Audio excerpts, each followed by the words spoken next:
Completed the onboarding. So let's move to the next section, which is lab environment. And once you complete onboarding, you can also see your namespace name uh, at the top part of this portal. Okay. Um, this is how the physical setup of the environment is. Let's just quickly review this.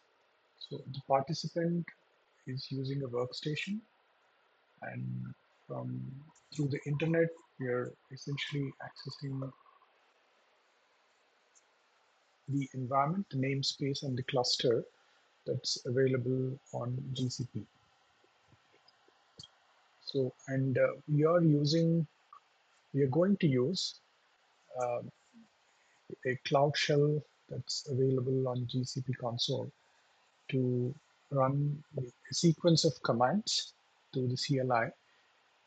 Um, and through these commands, we are going to do the actual installation of the Commando application and associated components. And we also have a component called headlamp install, um, through which we can see the Kubernetes objects that are created within our namespace. Optionally, you can also use an application such as Project Lens, and you can also see the Kubernetes objects. But note that anything that you access through headlamp, you only have a view permission, um, just as a best practice from security perspective. All the commands are executed essentially through CLI. View only permission is allowed through the headlamp dashboard. All right, so we're going to execute a series of commands, and for the rest of the labs, uh, this is how things are essentially organized. Um, there is a note which contains all the commands. You can copy and paste all of these commands in and execute them in a single shot. Or if you choose, you can copy individual lines if you want to have a better understanding of what's exactly going on. For simplicity, we have given a logical grouping of these commands so that we can do this more efficiently. So to begin with, we will open the home directory through a Cloud Shell terminal window. So let me switch here and activate the Cloud Shell.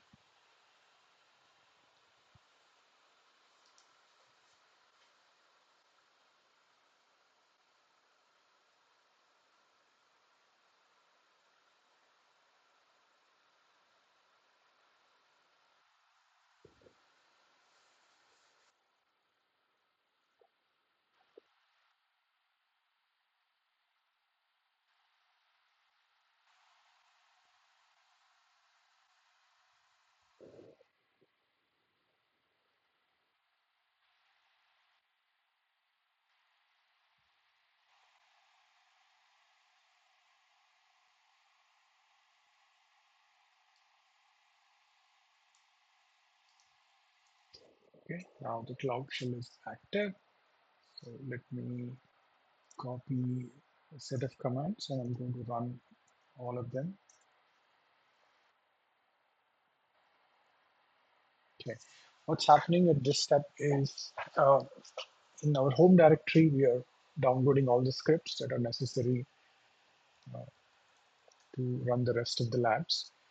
And all these scripts are coming from our GitHub repository. So this folder k8s mini um, contains all our scripts.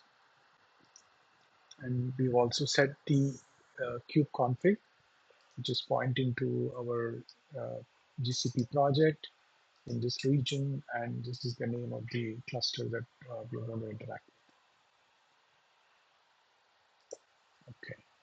So we can see that so this is the expected behavior, which is to run all of these commands successfully, and we could see that we are connected to the cluster.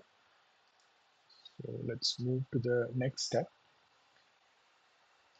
Okay, like I mentioned, we have a headlamp configured that will allow us to see the Kubernetes objects. Um, so let's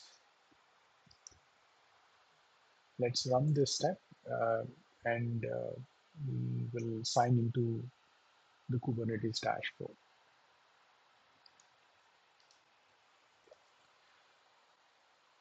So this token allows us to sign into the Kubernetes dashboard. So let me grab a copy of the ID token.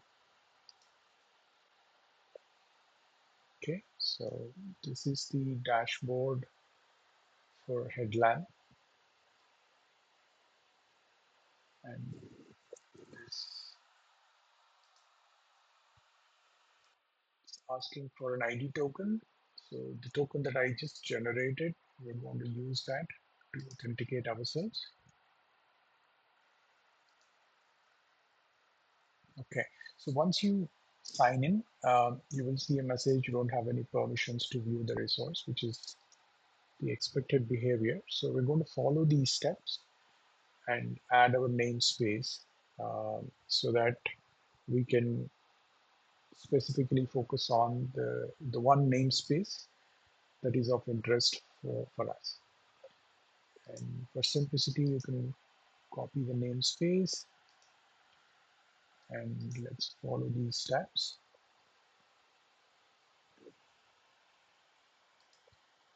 Settings, allowed namespace, space the namespace here. This is our namespace, and we'll go back to the cluster. And if you click on namespaces section, you will see the namespace that we've just added in the configuration. And status active basically reflects that um, our namespace is active and we can move forward.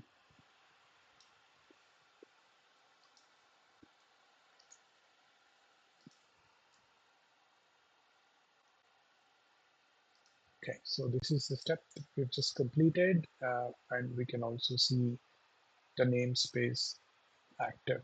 Uh, this is the post command set execution. So we've completed this process.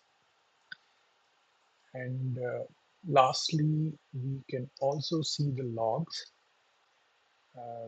As we do the installation, if we come across any issues, um, we can look at the log analytics part to better understand the logs generated by the various pods, etc.